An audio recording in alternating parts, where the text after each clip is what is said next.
Morning guys, tuturuan ko kayo paano magluto ng ampalaya. Hindi tinipid sa itlog. Maggisa ng sibuyas,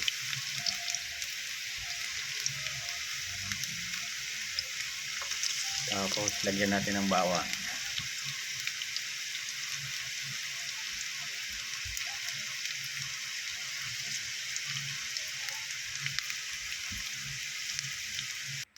Yan, halo-haloin hanggang sa pumula ng konti.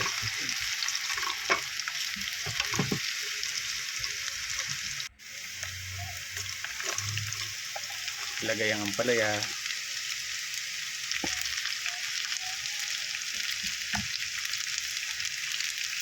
Tapos hintayin natin na medyo lumambot-lambot na yung ampalaya.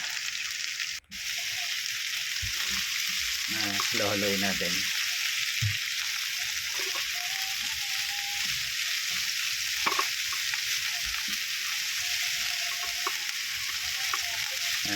Sarap niyan. Halo tayo na itlog. Napakarami itlog nito guys. Apat na itlog yata yung ginamit ko dito.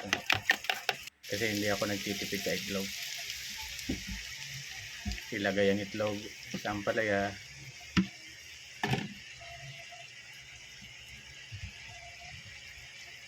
Yan.